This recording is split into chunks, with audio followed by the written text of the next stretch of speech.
I think we thought the product was going to be one way, and then we literally ripped it all up in a month and a half or so before release. We were sort of like lost in the jungle for a moment, like a bit of a panic. There's a lot of unsolved problems, basically. I mean, even this version of it, people are going to try it and then they might be blown away by it, but like the next one's going to be even crazier. To get to SOTA, you basically have to be maniacal about like every detail. There are going to be some people that train their models and they get cool text generation, but the kerning is off.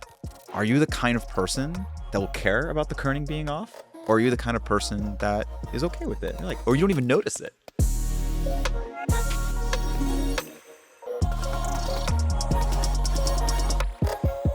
Welcome back to another episode of The Lightcone. I'm Garry, this is Jared, Harj, and Diana, and collectively we have funded companies worth hundreds of billions of dollars, usually just with one or two people just starting out. And we're in the middle of this crazy AI revolution. And so we thought we would invite our friend Suhail Doshi, founder and CEO of Playground, which is the state-of-the-art image generation model with also a state-of-the-art user experience, and it just launched. So how are you feeling, Suhail? Very under pressure right now.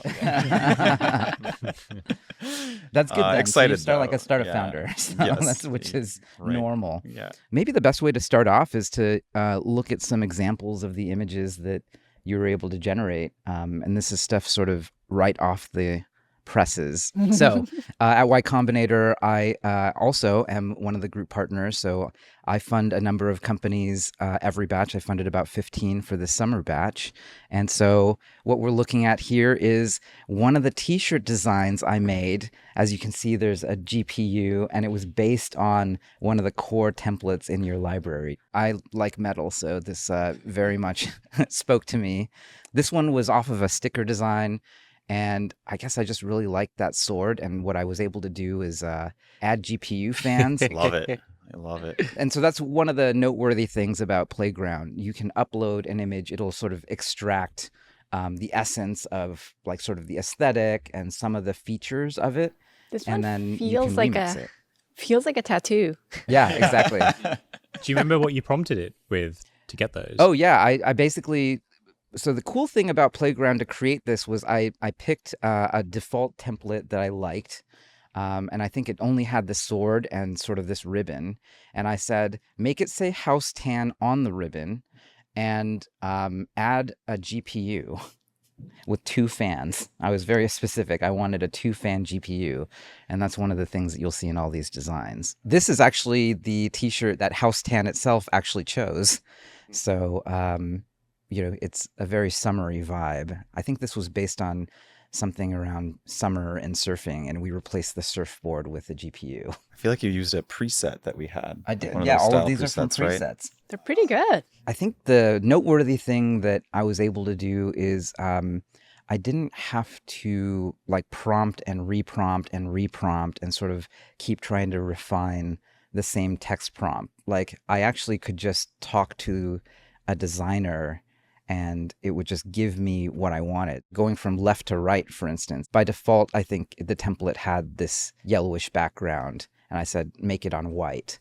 And so that was like a very unusual interaction that I'm not used to. Like usually you're used to either Discord with Midjourney, or you're sort of used to a chat interface, or like prompt and then twiddle things and reprompt. Whereas this felt much more natural language. I could just talk to, a machine designer that would take my feedback into account. Yeah, normally when you make these kinds of images, you have to like describe all of it, right? You'd have to say like, I want it on this, beige background, and I want this orange sunset, and then you'd have to even describe like the lines of the sun, and or you don't describe very much, and then every time you try it's like totally different from the other thing. So you usually you either have to learn like a magical incantation of words or versus being able to like pick something that you start from. And then also with these images, Garry, did you add this text in post-processing, or is the model actually like incorporating the text organically? Oh, the model will both take your direction on what should be there, what its size is. You can actually specify where in the design. You could say, I want it in the middle, I want it at the top. Could we use a font that's bigger, smaller, better leading? Could you kern it a little bit? Like, you could just speak to it in plain English, and I'd never seen that in any image model to date. That's crazy because the text is flawless. Yep. And anyone who's used DALL-E knows that if you try to get it to write text, the text comes out like garbled and zombie-like. Yeah, it's pretty incredible having just accurate text and then being able to position the text exactly where you want. That is very cool. It is really SOTA in terms of text adherence and coherence in terms of following prompts, which is really cool. One thing that we think is really cool is it's inventing fonts. Nice. Like, I don't know what font that is. Yeah. It might be a real font, but I think that, but there are all these circumstances where it's actually it's like extrapolating from many different kinds of fonts and like actually inventing new things, which is really, really cool. Okay, and these are just a couple other versions. I saw some old-timey thing, and I was like, okay, could you do a vectory version of a GPU on the left, and then on the right, there was a very sort of Japanese art house aesthetic. These are great. And then this one, if left to my own devices, I was going to print this one because I really liked... right side one? Yeah, and what I could do is actually tell it, like, make it even more...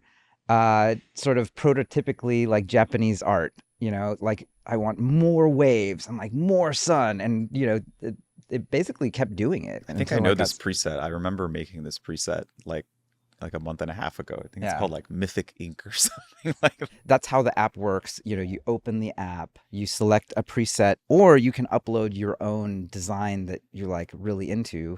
And then it will seemingly extract the vibe of that particular thing. Like, it's not going to be a copy. It will be a remix. Did you purposely design it to be so good with text, or is that like an emergent property of just how you architected everything? We definitely focused on making text accuracy really good. I think it's been kind of our number one focus. And part of it is text to us is so interrelated with actually the utility of graphics in design. Because a lot of things without text just mostly feel like art. But yeah, text was an extraordinary high priority, and it was really hard actually. There's like maybe a point there where like our text accuracy was 45%. We were sort of like lost in the jungle for a moment, like a bit of a panic, but we figured it out. I think one of the remarkable things on all these designs is that a lot of, I was playing a lot with it as well. A lot of the outputs are very utilitarian and useful because I play with Midjourney and all of those, and I think they're fun, but they're more like toys, more like art. But it's really hard to work with it if you actually wanted to design logos, t-shirts, font sizes.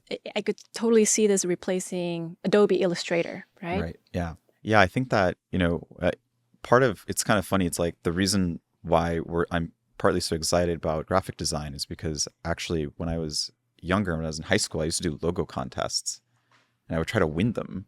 I think there's a site called like sitepoint.net or something, and I was just trying to make like a little bit of money before going to college, and so I did all these like logo designs and did all these tutorials, trying to win them, and so during the training of this model, I tested it for logos, and I started to be like, wow, it's actually way better than anything I could have made. And then I've also made like my own company logos typically, which are also very bad. And so it just feels to me like if you can get text and you can get these other kinds of use cases, you're probably going to be able to beat at least the midpoint designer.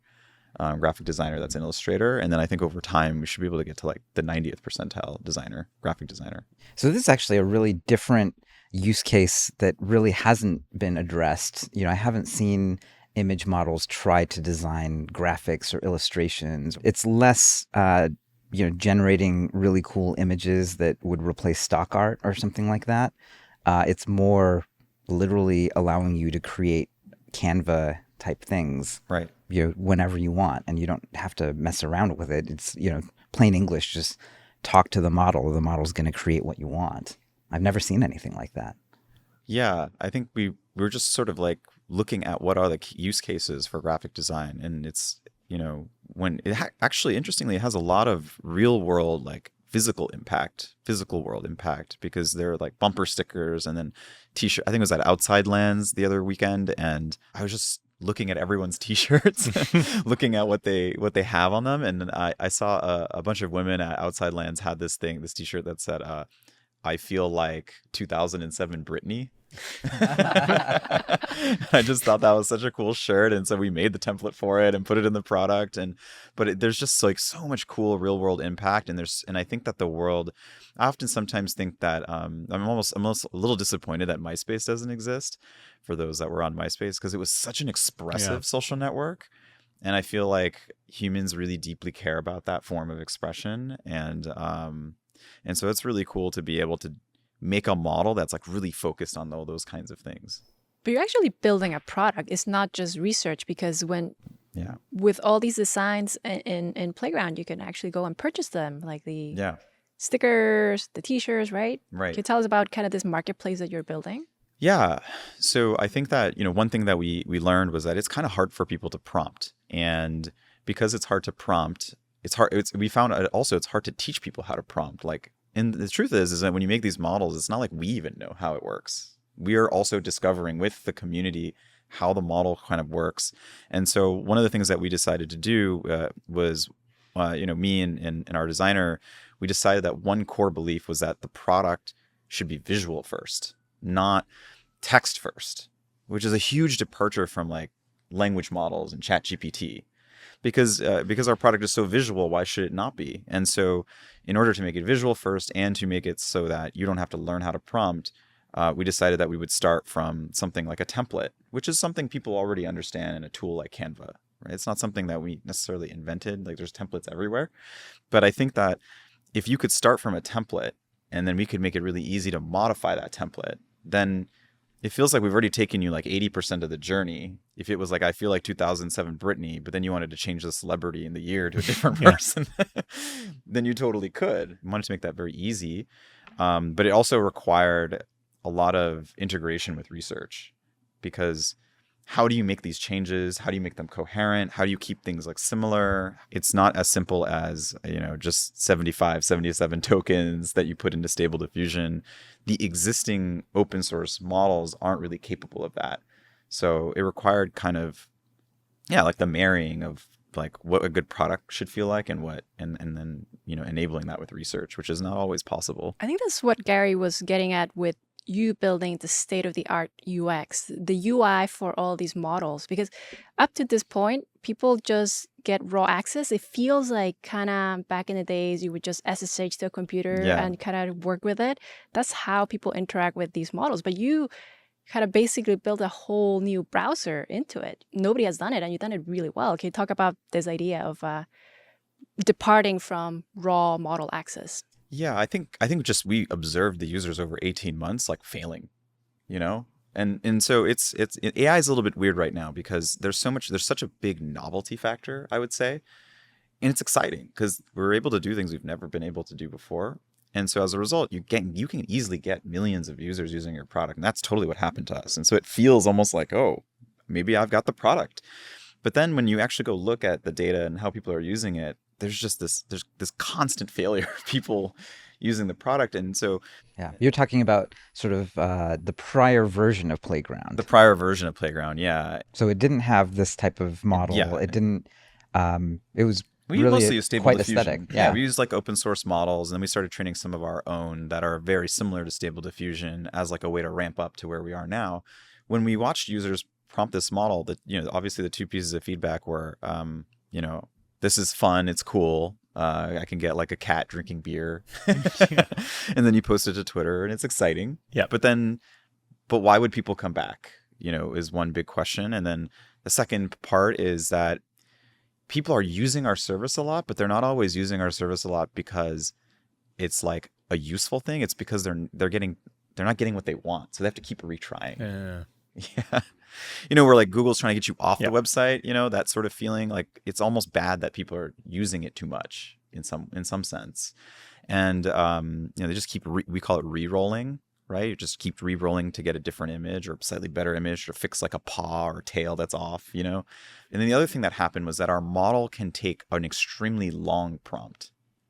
Like most of these models, you can only write 75 tokens, but with our model, it's like 8,000. And most people, you're never really going to go over 1,000 right now. I say that now, but we'll see. 1,000 tokens is a lot. And our model lets you be extremely descriptive. And so you can really describe the texture of the table, skin texture. We have all those like puzzle prompts where it's like green triangle next to an orange cube, and it works. Like spatial reasoning is all there, actually, including text That's generation. new. That's totally novel, and Yeah. really, I'd never seen that before. Yeah. The first generation of these models, almost immediately, what you do is say like, generate me a green sphere on top of a blue, triangle, Right. and it just Yeah. wouldn't do it. It's like there'd be those elements, but it would just be all jumbled up because Right. it was using clip.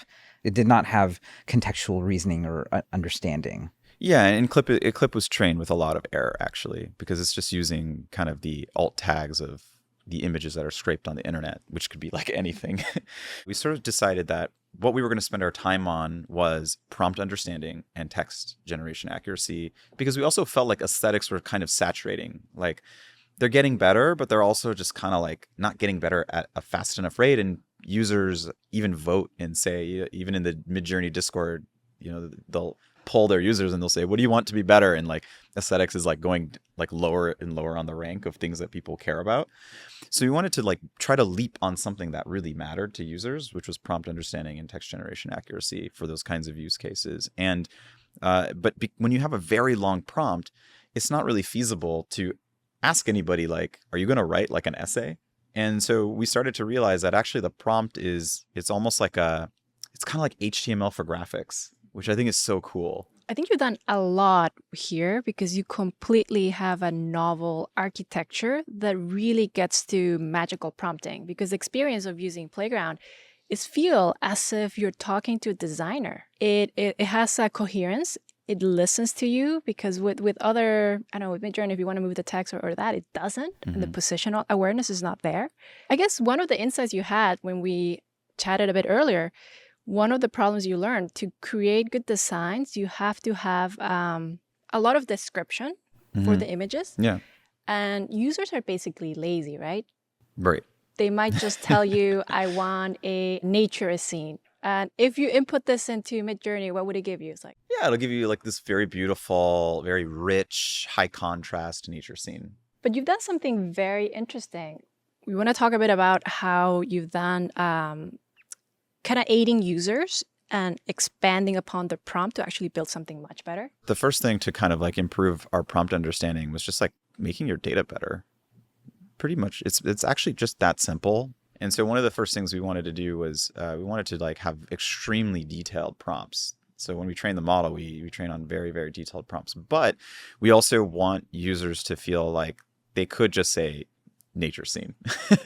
And so sort of what you see here is just how detailed we can get. And actually, we're actually even more detailed than this these days. When we train the next model, it'll be even more than this. But once you get to like this level of detail, I mean, we're just teaching the model to like represent all of these concepts correctly. Whether something is in the center or whether there's like a background blur. One thing that we want to get better at, and I think we're actually already pretty good at this, but it's emotional expression. Is like another thing. Like we have this like image of Elon Musk and he's like disgusted, he's anxious, he's happy, he's sad, he's confident, and like trying to see his expression in all these different ways. And so that's just like one thing that we want to make sure is represented in these prompts. There's obviously a lot more, like spatial location. And so by doing this, we can ensure that the model could be a good experience if you raw prompted it as a user, if you just said nothing. And then most of the time, users are not really writing more than like maybe like caption 3 here or something like that. I mean, even that's kind of a lot. That's a lot. I think Right. when I was playing, I was mostly like on 5 and 6. Yeah, exactly. When you're playing around, like the normies are kind of doing 5 and 6, Yeah. and then the like hardcore prompters are like copying each other's prompts, and then they end up more like 1, but they don't even look like 1. And 1 is a very unnatural way of typing. Like nobody's writing these like essays and paragraphs of text. Is too much work. And that was one thing that we knew we were going to probably fail if we expected users to do this. So this kind of led us to like a more visual approach where you're like picking something you already like in the world that we understand how that's represented in our model, and then we can like make those changes and edits and stuff like that. Is the benefit of like expanding the prompts this way that you're more likely to get what the user wants at the first go, or is it that it just makes it easier for them to iterate on it to get to what they want? I don't even know that we necessarily needed to do this, but I think the reason why we did it was because initially we didn't know how good the model would be, and so we needed to serve users in the way that they already use the existing models. And so we didn't exactly know the breakthrough like interface. We hadn't gotten there yet. And so in order to make sure that we would work the way everyone is happy with, we wanted to do this kind of like segmented out. It's almost like lossy prompting. And so that's why we do it. But I think, it's not even that, it's not as necessary. But I think and then the other reason to do it this way is once the prompts get extremely detailed, it's hard to have too much like variation between the images, because you're kind of locking in on your image. Yep. And so by having kind of ambiguity in the prompt, you can get like more variational ability. So there's like, we call it like image diversity. So that way you say squash dish, but it's like really different each time. Yeah. I guess the cool thing about your product, you basically remove all of the prompt engineering with zero guess, because you do it behind the scenes with expanding and exploding into this multi-caption level system, right? I guess what comes to mind is sort of back in the day, if you needed to navigate a website through the command terminal, maybe you curl and do get some posts, literally, like typing the commands, until you had like a browser to actually have the right UI, right? What I told my team was I said, we should be doing the prompt engineering for users. It should not be like the users are the prompt engineers and then or the prompt graphic designers, if you will here. But like, it shouldn't be like the users have to go, like, we can't what are we going to do? Write a manual on how to do this? It's just too tricky. Like 1% of humanity will understand that manual, and the rest will be like, I don't know how to use this. It's too difficult. So I think it's really valuable that, I told my team, I think it's very important we do all of that work. Like we should have an extremely strong sense of how the model works rather than putting that on the users, where I think it's like infeasible. And then the other thing that we do is we now work with creators to help us like kind of construct these like different templates and different prompts around these templates and stuff like that. And they might be like the 1% of humanity that's willing to learn this on behalf of users. And this is totally normal. Like that's what YC does. we like build these great companies that, like billions of people in humanity use as a result of that. Yeah. I guess there's two things out of this that come out. One is you might be creating this whole new set of profession, sort of back in the day with design, you have Behance where people hire designers. Right. Now people will, through Playground, hire like AI designers that are this top 1%. We're doing it actually. So we are hiring them. Oh, you're hiring them? Yes, we're hiring them. We're going to launch a creator program soon, actually. And the goal is to bring on creators that have good tastes. That still matters, right? Like, there's this image of a squash dish, but it's not a very beautiful image. And I think taste is still real in the world. And it's also in design, in LLMs, you get to like measure how well you did on a biology test. And that's like a pretty objective thing. But for design, it's constantly evolving. Like design from 10 years ago can look dated unless you're like Dieter Rams. But I think, more fundamentally, we want to bring on creators that are going to help create graphics that other people can then use. And we're actually paying them.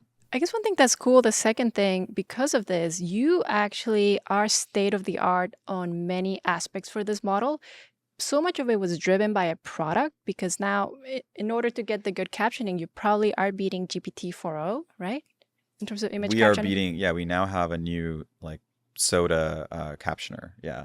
To generate these. And that was not just to be like a benchmark, but actually a very practical purpose to build the model. Yeah. Can you maybe tell us a bit of what's underneath? Because PG V3, Playground V3, right, is all in-house and state of the art in many aspects. Yeah. So the whole architecture of the model, we had to like rip everything out. So like the normal stable diffusion architecture that people know about is like there's a variation autocoder, a VAE, and then there's clip, and then there's like this UNet architecture for people that are in the know. And then since then, it's kind of evolved to using, more transformers. Like there's this great paper by, I think it was like William Peebles that did DIT, which I think is like what people believe Sora is based on as well. And then so there's some new models that are using that. We actually don't use any of those new architectures either. We did something completely from scratch. But one of the reasons why we had to kind of blow everything up was because you can't really get this kind of prompt understanding using clip because there's just so much error in clip.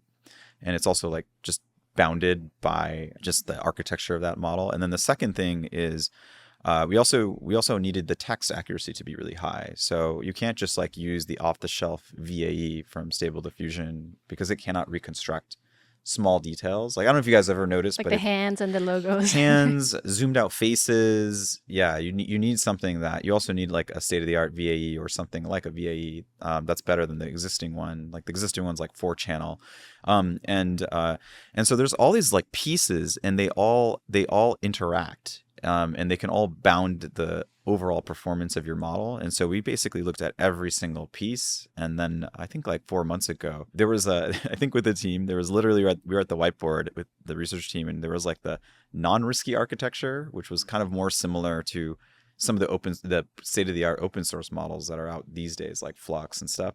And then there was like this other architecture that shall not be named.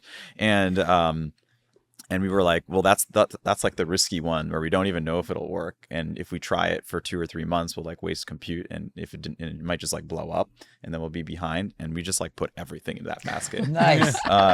We decided that we had no choice. You know, it was like we were just going to fail if we didn't do it anyway. I think what's remarkable, you are order magnitude on text, and in a lot of all these aspects, you're basically SOTA.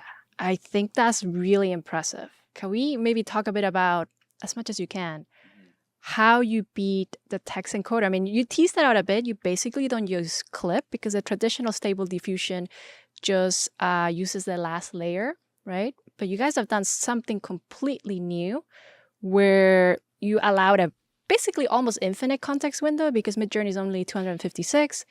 The prompt had adherence, like you can actually talk to it like a designer. So tell us what you can talk about that. Yeah. As much as you can tell us about. I think it's fair to ask the question. Share as much as you want. I think that to kind of get here, you know, there's some obvious things that you would do.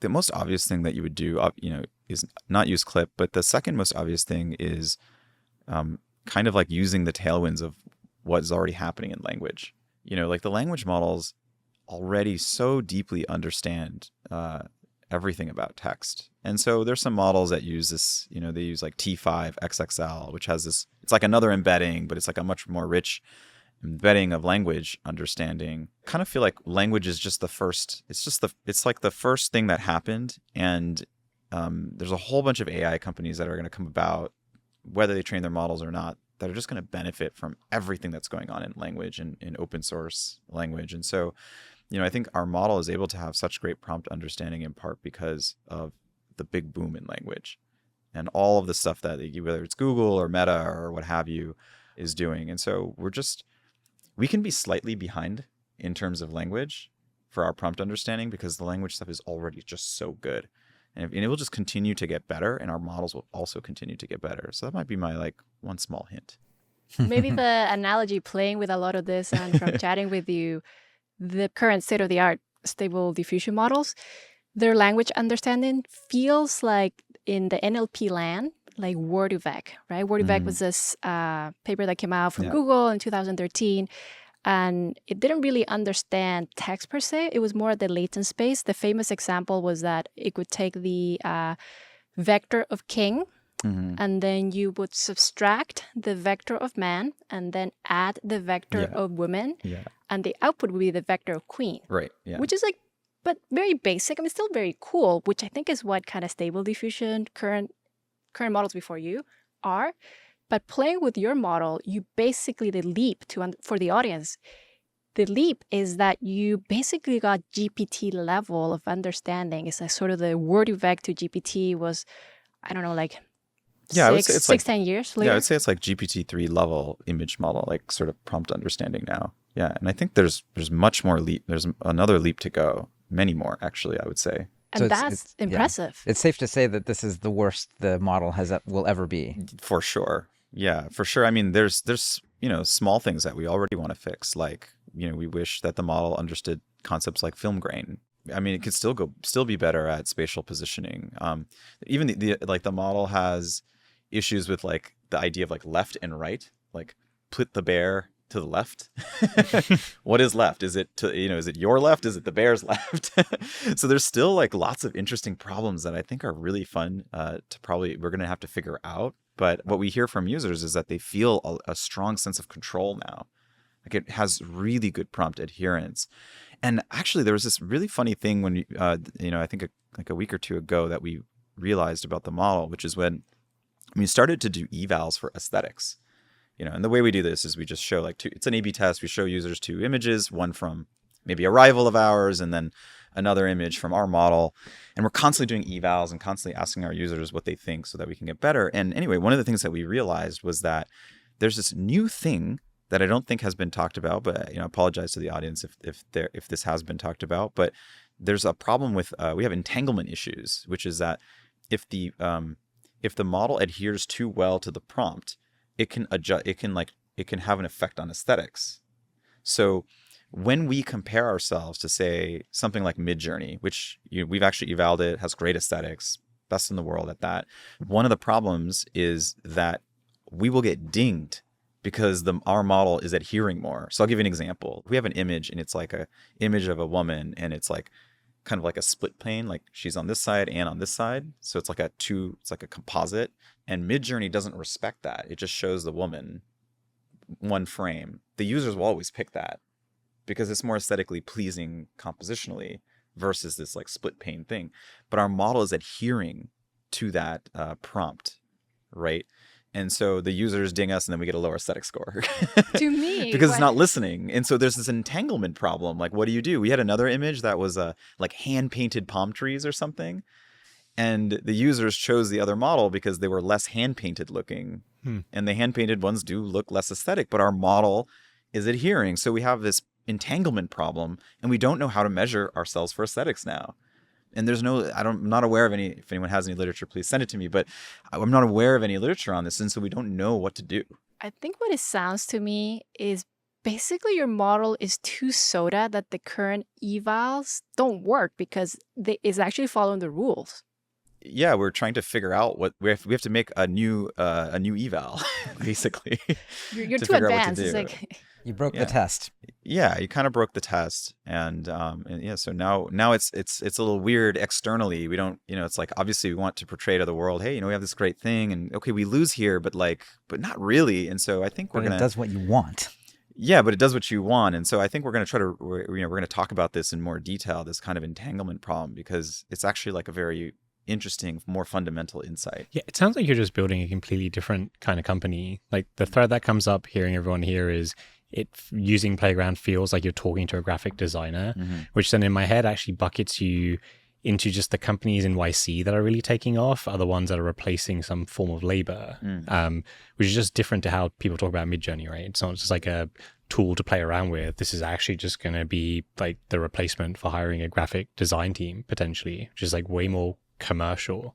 Right. Yeah. I mean, we've been searching for like, where is the utility? How are people using, things like Midjourney?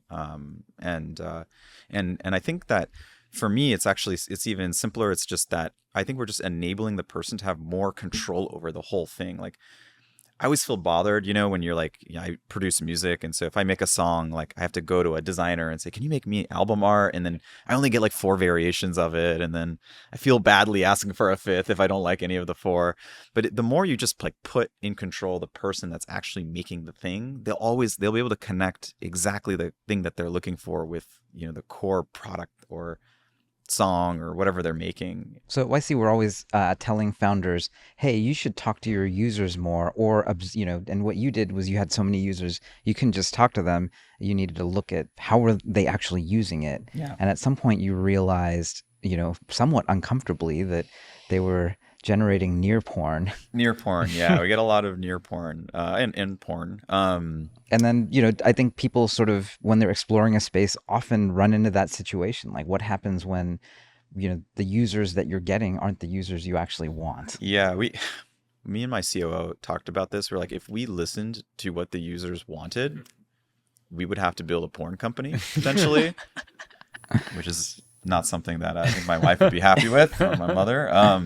It was kind of this tricky thing where you're like, listen to your users, talk to your users. And look, I'm not saying everybody does that with image models. For sure they don't. But a lot of them do. And so we had to kind of go ask ourselves, well, then what can you do with these things? And the answer was like, not much else. Nothing big and commercial enough. We could make a cool website that people use. And the problem is all the image generator sites are plagued with this problem, and we all know it. We all know.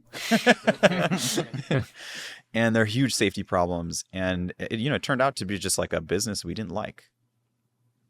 And that's a hard thing after 12, 18 months of working on something, and you're just like, well, I don't really like this that much. And now what? And when we looked around for use cases, we were like, oh, all the use cases have text. All the big ones. Practically all of them. Logos, posters, t-shirts, bumper stickers, everything. Everything has text because text is also a way to communicate with humans. That's why it became number one, like the number one priority. I mean, this isn't the first time that you've sort of confronted this issue before. In your prior startup, Mixpanel, which you built into a company that, makes hundreds of millions of dollars a year, one of the leaders in analytics from a really young age. I think you started it when you were 19, and I remember because I met you when you first started it. That was another moment where here's this brand new technology, and there's sort of very commercial use cases that you could build a real business on. And then there were other use cases. In that case, I think it was sort of fly-by-night gaming operations that would come and sort of pop up on Facebook, steal a bunch of users, and then disappear. And you had to make some choices about who you wanted your users to be. Like, do you want it to be people who can actually pay you money for a real product over the long haul, or sort of, oh yeah, they're here and they're gone and we can make our graph go up? Like, it's sort of a quandary that a lot of founders are facing. How did you approach that? Yeah, I mean, that one's like burnt into my memory, actually. So we, the simple story was just that, like, we got all these gaming companies back in the gaming heyday of, Zynga and RockU and Slide and all this stuff. And we were making so much money off of them, but then they would die because they had bad retention, or games just have like a decay factor. And you could tell that they were going to die because the we retention knew. was We saw it happening. It's like all real time data on it. And so one day I go to one of my mentors is Max Levchin, and I interned for him at his other company, and I was just like, hey, this thing is happening, and we have all these competitors that are building gaming analytics tools or products, and I don't really know how to compete. It feels a little weird to just go after gaming when it's like this weird thing that's churny. And he just looked at me and he was just kind of like, he's like, what do you think is the biggest market? And I was like, well, probably not gaming, probably like the rest of the internet, and mobile was like just starting. And we didn't really know, like, the top free app in the App Store was like a mirror on mobile. So it was kind of like, is mobile going to, maybe it'll be there next year, I hope. But anyway, and I said the rest of the internet, and he said, well, if you're, there's the name of our competitor, and he was just like, if your competitor gets bought for $100 million tomorrow, that's focused on gaming, don't cry about it then. Just go after the biggest market. And that's what, when we did that, and then mobile went huge. It went so big, and it completely we got rid of all the gaming stuff, and that was like a 100% the right decision. So I think it's just like being kind of like ruthless almost about where the value is with your own users, with what you're doing, like all those things I think is very, very important. I mean, it sounds like you had to close a door and then God came and opened a window for you. Yeah. I mean, I think, we kind of have a similar problem where it's, the current user base that we have is not exactly, an exciting thing we want to do as a team. And so then we're like hunting for where the rest of the value is. Yeah. That's a really important lesson. I guess that's like the super big lesson here is you can choose your users or your customers. Yep. Often your customers or users choose you. And if you don't want them, it is a choice that you can make. And sometimes it actually allows you to find the global maximum instead of just the local maximum. Yeah, it's we're kind of faced the same decision. It's like a real-time decision almost. It's fun to talk about things when they work, when your decisions are right. So we'll see, years later if this is right. But I think it's tough because Midjourney is doing $200-300 million, but the biggest market is in graphic design is probably Canva doing $2.3 billion, and so we're just kind of like, well, forget it. Let's go after the biggest, most valuable thing in the world. And, not a lot of people know a lot about Canva, I find, in Silicon Valley. Most people know about Figma, but Canva makes vastly much more money than Figma. So by enabling everyone, so if you have this amazing, AI graphics designer of sorts, enabling like so much more of humanity, I think a lot of people believe this, but I also believe this, which I think AI will certainly, it feels like it's expanding the pie of all these markets, not like, they're not the same size, I think, most of the time, right? Like you're enabling more people to write code that otherwise couldn't, that kind of thing. I guess the interesting thing about Playground, it was also a previous more radical pivot you had, because you had gone through Yeah. IC twice. Yeah. So you went through with Mixpanel, which became this successful company making hundreds of millions of dollars. Then you went through it with Mighty. Mighty. Mhm. Can you tell us about that second time going through YC, and then what was it? And then you pivoted into... Yeah, so I did this browser company called Mighty, where our goal was to try to like stream a browser, and the real goal was to try to make a new kind of computer, and we basically did it. But the problem is that we hit this wall where it was like I didn't believe that it was going to be a new kind of computer anymore. I just couldn't make it more than 2 times faster, and I just didn't feel like if I couldn't get like a 10x or a 5x on this thing, like or at least see that it could get a 10x. That it wasn't a company that I wanted to work on anymore. Oh, And I remember I had invested before I came back Yeah, of course. to YC. And one of the big ideas that really got me was that actually our MacBook Pros were really sucking at the time. Yeah, they were. Yeah, there was And no so- M1 at the time. Yeah, and we Yeah. actually, I don't think we even knew that Apple was going We to had no idea. release silicon yet. I mean, it's interesting. I think that in Silicon Valley, we maybe underestimate how valuable strategy actually is, mainly because strategy is so fun and so interesting. And the MBAs who come into our sector like immediately seize on that and just want, it's like, you need a strategy person as like as a co-founder. And it's like, no, we don't actually need that. But that's not to say that strategy is not necessary in this particular case. Like, I think that we were trying to solve a real problem, which was our browsers really sucked, and the Yeah. cloud was getting very, very good. And then suddenly, the maze changed when Right. Apple released Silicon. Well, they clearly thought so too. So strategy was right in some sense. Like the overarching problem of trying to make our computers faster, they were able to make a chip. Yeah. But still, even in the face of the M1, we had kind of convinced ourselves like, well, it doesn't really matter. Like the Mac only has like 8.3% market share, desktop market share. The rest is Windows. And I even met the prior CEO of Intel, Bob Swan, and talked to him about like, why is Intel behind here and all that. And I was trying to figure out like, why is AMD and Intel behind? Where is it going? Is anyone even going to get close to the M1 or not? And so I think one problem is that like wanting them to be behind is like non-ideal for your company, right? Like, Don't bet against macro is the problem. yeah, you definitely don't want to bet against that. And then I think the second piece was I sat down with one of the engineers that works on V8, the browser engine behind Chrome. And then I gave him like every imaginable idea me or the team had on figuring out how to speed up the browser. And he had an answer to all of them.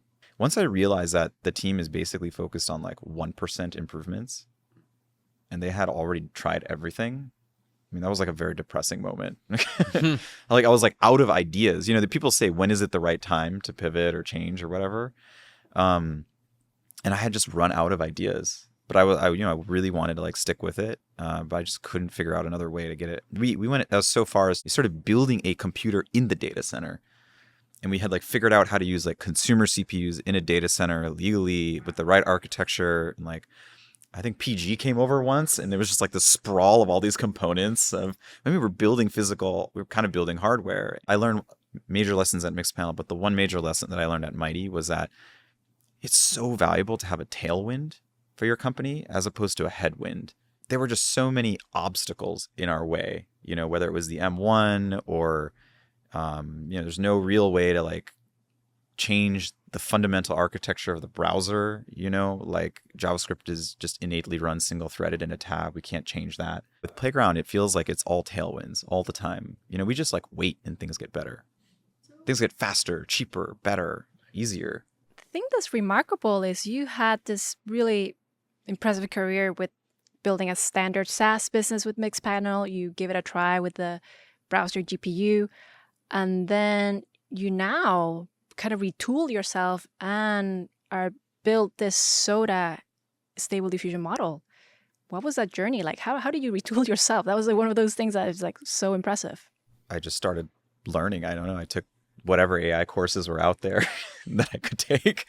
Unfortunately, the Carpathia courses didn't exist back then. But I think, at first I was trying to actually build like a better AI address bar in the browser, which now exists. Google just released that, I think. And this was before GPT-4. Like, I think we were talking to OpenAI. They were like very helpful because I think they didn't have, ChatGPT didn't exist yet. And we were trying to figure out how to get that integrated in the address bar at low latency. And so I was like learning AI, how to do AI research and train models before all of that happened. But I think something weird happened, which was in doing that, in getting kind of connected with like the folks at OpenAI and like learning these things, I ended up just getting to see it happen. Like I knew it was about to happen like earlier than other people. I got kind of lucky, I guess. And a lot of people probably remember the DALL-E 2 moment. That was like a crazy moment where image generation, really was exciting.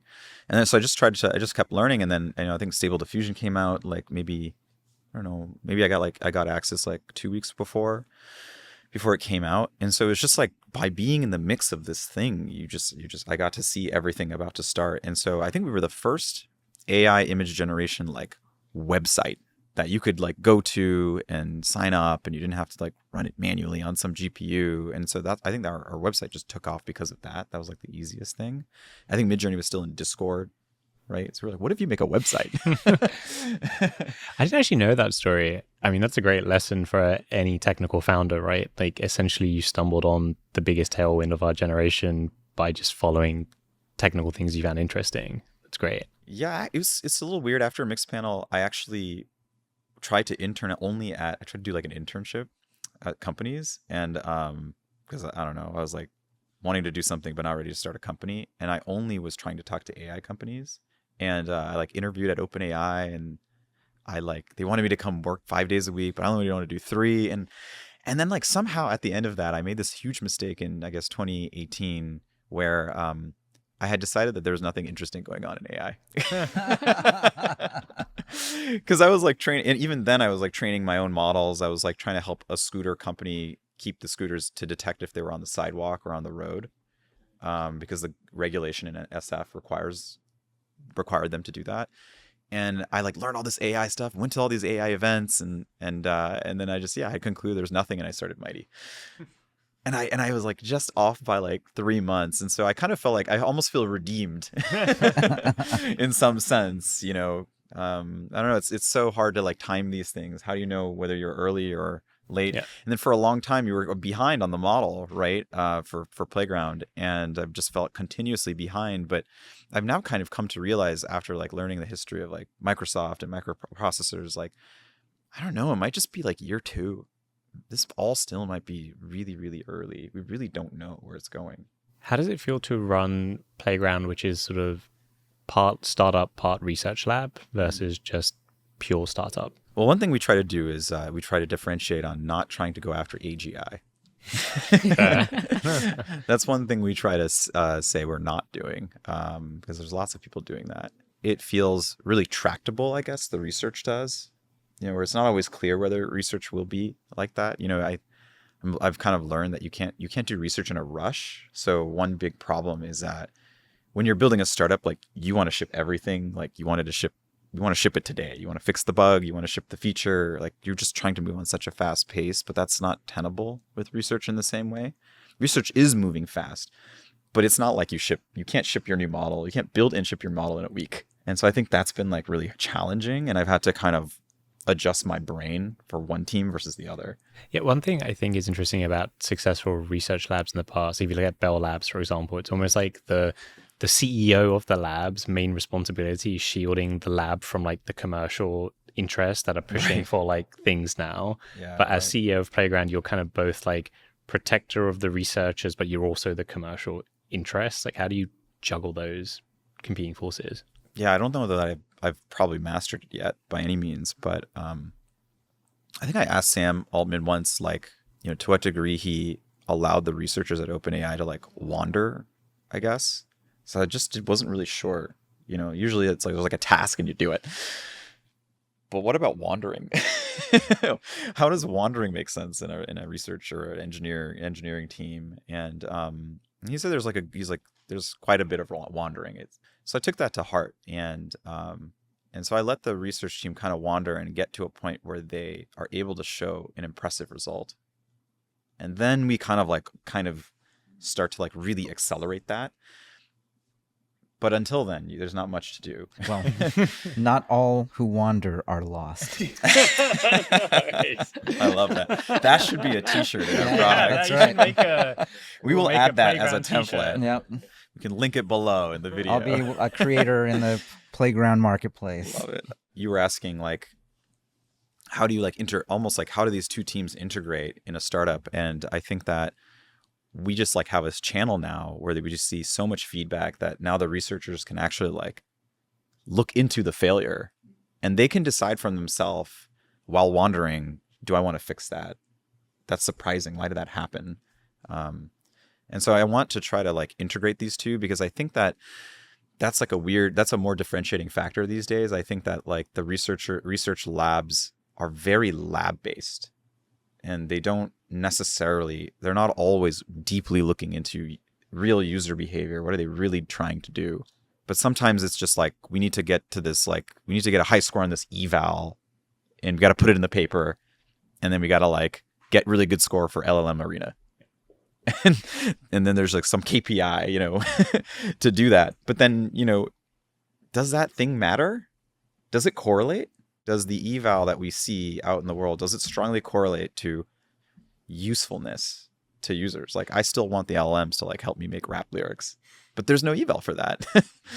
So, who will do that? How will that happen? It's certainly possible to do that. But if you notice, I always pick on this rap lyrics thing, because to me, it like belies a fundamental problem with how people are evaluating the models, because the models should be extremely good at it, but they're not. Maybe the problem is some of these, there's a gap between commercialization of research, because all these eval publicly are academic and very different use case than if you wanted to go beat Canva, let's say. Yeah. I mean, I might be talking out of turn here. Sorry to the LLM folks, but if you go look at the evals for the language models, they're all like, math, biology, legal questions. It's no wonder that the biggest use case of ChatGPT is homework. Because they all the models are like basically hit these numbers, right? Initially, and maybe they're different now. They're probably more sophisticated now. But it's no wonder that the models are good at homework, and that's a huge category. So you made it to SOTA. People are watching right now, and they're just asking, like, how do I do it? What's your answer to that? There's like this feeling that all you need is a lot of data and a lot of compute, and you train these models and you'll get there. They'll just generalize and suddenly everything will be great. I think there are a lot of smart software engineers, and so they fundamentally understand that these are the core components, ingredients to make like this great model. But it's vastly more complex than this. And what I've experienced is that to get to SOTA, you basically have to be maniacal about like every detail of the model's like capability. For example, like you can like look at text generation. There are going to be some people that train their models and they get cool text generation, but the kerning is off. Are you the kind of person that will care about the kerning being off? Or are you the kind of person that is okay with it? You're like, or you don't even notice it. Like, do you have this just maniacal sense? Like, we look at skin texture.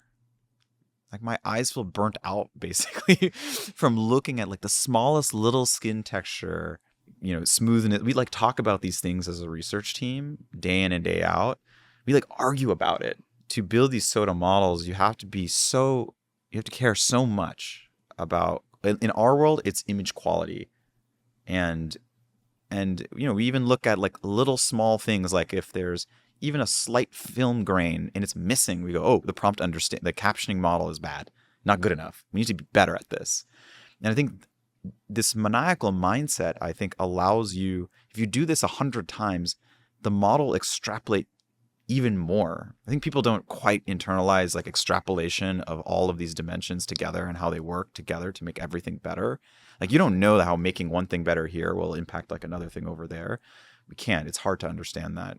But I think that's what's required to get to a SOTA model. And it is possible.